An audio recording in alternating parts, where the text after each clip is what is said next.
On the afternoon of March 18, 1937, in a small town in East Texas that most of the country had never heard of, the school day was almost over. It was a Thursday. The last period of the afternoon was winding down. In the gymnasium attached to the main building, parents and community members had already begun gathering for a parent-teacher association meeting scheduled for that evening. Some mothers had come early to watch their children finish the school day. Some younger siblings had been brought along. The particular comfortable noise of a school in its final hour, the rustling, the low conversation, the sense of release approaching, filled the corridors of the London school. Outside, the East Texas oil fields stretched in every direction. This was boom country. The kind of wealth that had arrived so fast, it still felt slightly unreal. The kind of money that had turned a quiet rural community into something significant almost overnight.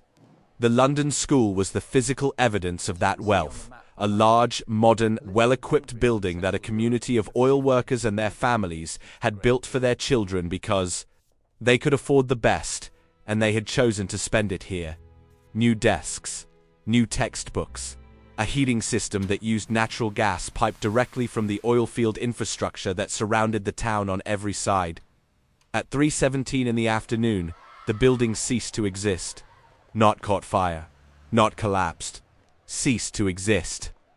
The explosion that occurred in the basement of the London school at 3:17 on that Thursday afternoon was of a magnitude that eyewitnesses miles away felt in their chests before they heard it, that knocked people off their feet in adjacent buildings, that sent the concrete roof of the structure, a roof that weighed hundreds of tons, lifting into the air and coming down in pieces across an area the size of several city blocks. 295 people died. Nearly all of them were children, and the cause was a decision that someone had made to save money. To understand what happened in New London, you have to understand what the East Texas oil field was in 1937, and what it meant to live inside it. The Daisy Bradford No. 3 well had come in less than a decade earlier, in 1930, and what followed was one of the largest oil discoveries in American history. The East Texas field stretched across multiple counties and produced oil in quantities that collapsed the global price and made the fortunes of thousands of people simultaneously.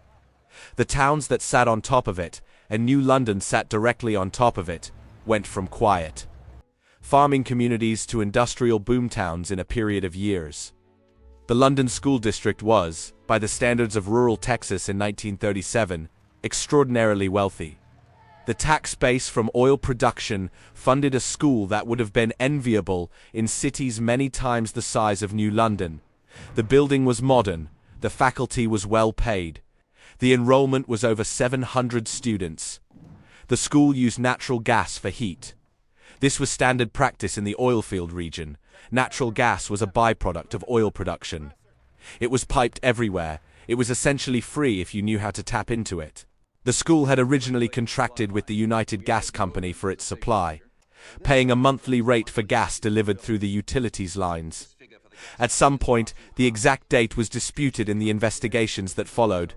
A decision was made to disconnect from the utility and, instead, tap directly into a residue gas line owned by Parade Gasoline Company, a line that ran across school property. Residue gas was not the same as the utility gas that came through standard lines. Residue gas was a byproduct of the oil refining process, largely methane, but with a composition that varied and with one critical characteristic that the utility gas did not have. It had no odor. The utility gas that most people used for heating and cooking had a distinctive smell added to it deliberately. A sulfur compound called a mercaptan, added for exactly one reason, so that if gas was leaking somewhere, people would know. The smell was the warning system. The smell was the safety mechanism. Without the smell, a gas leak was invisible, undetectable, silent. The school's direct tap into the residue gas line had no such additive. The leak had been building for some time. The exact source was never definitively established.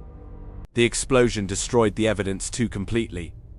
But investigators determined that somewhere in the basement of the school, in the network of pipes that distributed gas to the heating system, there was a leak. Gas had been accumulating in the enclosed basement space, mixing with air, reaching the concentration required for ignition. A concentration of natural gas in air between roughly 5 and 15% will explode when given an ignition source. The basement of the London school reached that concentration on the afternoon of March 18, 1937. The ignition source was likely a shop class. The industrial arts classroom was in the basement. Students in shop class used tools and equipment that produced sparks as a matter of routine. A sander, a grinder, an electrical switch being thrown. Any of these was sufficient. The investigation could never pinpoint the exact moment or mechanism because the explosion erased it along with everything else.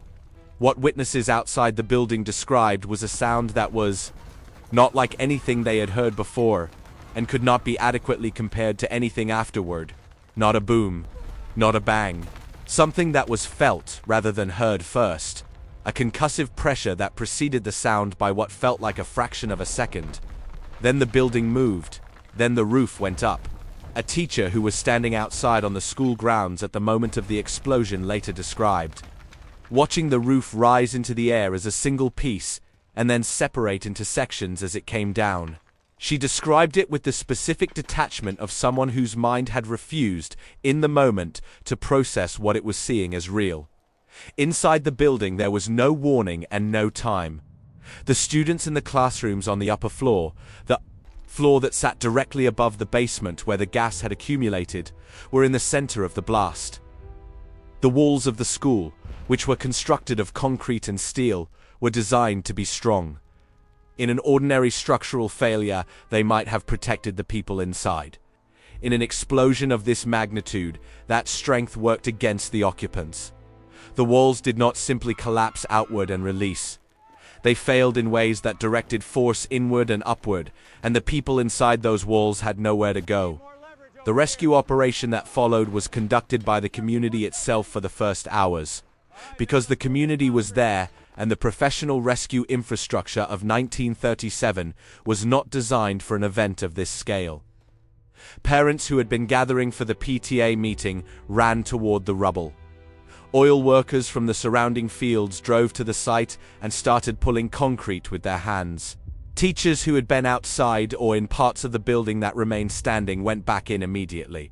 What they found in the rubble was something that the human mind resists describing and cannot stop describing because the only thing worse than saying it is leaving it unsaid. The children were still in their desks in some cases.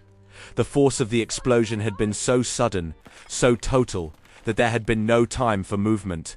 They were found as they had been sitting, not burned because this was an explosion rather than a fire, but broken by the force and the falling weight of everything that had been above them and around them. Parents searched for their children in the rubble, and some of them found their children and some of them did not, and some of them found their children in ways that meant the finding was not the relief it should have been. The accounts from that afternoon, recorded in the days and weeks that followed by journalists and investigators and neighbors, contain a specific texture of grief that is different from the grief of other disasters. This was a school.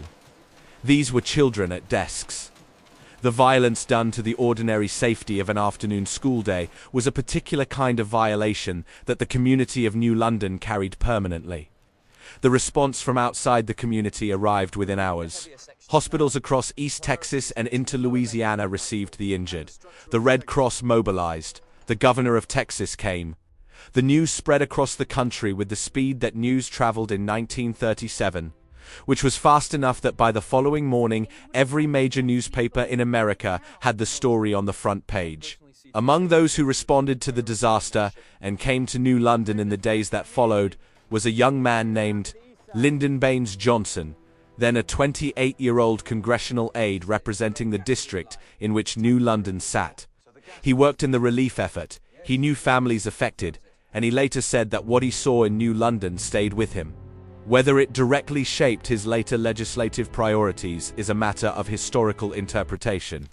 But the connection between that young man standing in that rubble and the politician he later became is not nothing. The investigations were rapid, and the conclusions were unavoidable. The direct tap into the odorless residue gas line was identified as the central cause. The decision to disconnect from the utility, saving the school district, approximately $300 per month, had removed the only safety mechanism that could have provided warning of a leak. $300 a month. The legislative response in Texas was immediate. A law requiring that an odorant be added to all natural gas sold or used in Texas was passed within months of the disaster. The requirement was later adopted federally. The distinctive sulfur smell that you associate with natural gas, the smell that makes you check your stove and open your windows and call the gas company. That smell exists because of New London. Before New London, adding an odorant was considered a good idea. After New London, it was the law. Every time you smell gas and respond to it, every time that smell makes you stop and check and take seriously, you are in contact with New London. You are using a warning system that was made mandatory because 295 people, most of them children, died in an afternoon without any warning at all. The school was rebuilt. A new building went up on the same site, and the community continued, the way communities do, with the specific forward motion of people who have no alternative to continuing. The oil kept flowing. The town kept existing. The children who survived grew up, and some of them stayed and some of them left, and all of them carried March 18th as a permanent part of their interior calendar. There is a museum in New London now, the Tex New London Museum, dedicated to the disaster and its aftermath. There is a memorial on the grounds of the school. Every year, on or near March 18th, there are events of remembrance. The names of the dead are preserved. The community has done the work of remembering with a seriousness and a consistency that reflects what the loss meant and what it continues to mean. But the memorial that reaches farthest, the one that touches the most lives, is not in New London. It is in every gas line in America. It is in the federal regulation that requires natural gas to be odorized before it reaches a consumer. It is in the smell that you have been trained, without necessarily knowing why, to take seriously. It is in the automatic response that a century of public safety culture has built into the population. Smell gas, act immediately. Do not assume it will resolve itself. Do not decide it is probably nothing. It is probably not nothing. That is the lesson from New London, delivered at the most extreme possible cost, applied to a substance that flows through the walls of almost every home in America. The decision to save $300 a month was made by someone who understood the finances of a school district and was doing their job as they understood it. They were not a villain in the sense that stories usually require. They were a person making a procurement decision in a context where the risk was invisible because the gas was invisible because there was no smell. They did not know what they did not know.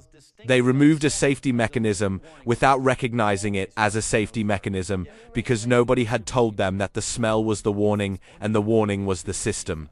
That is what makes this particular disaster sit differently than the ones built on pure negligence or deliberate corner cutting.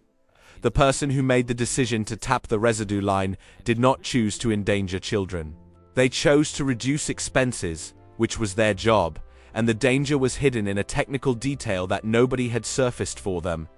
This is why standards exist. This is why regulations exist. This is why the requirement to odorize gas is not optional and not left to the judgment of individual school districts or individual homeowners or individual procurement officers. Not because people cannot be trusted to make good decisions, but because good decisions require good information. And when the information is invisible, the decisions will be wrong.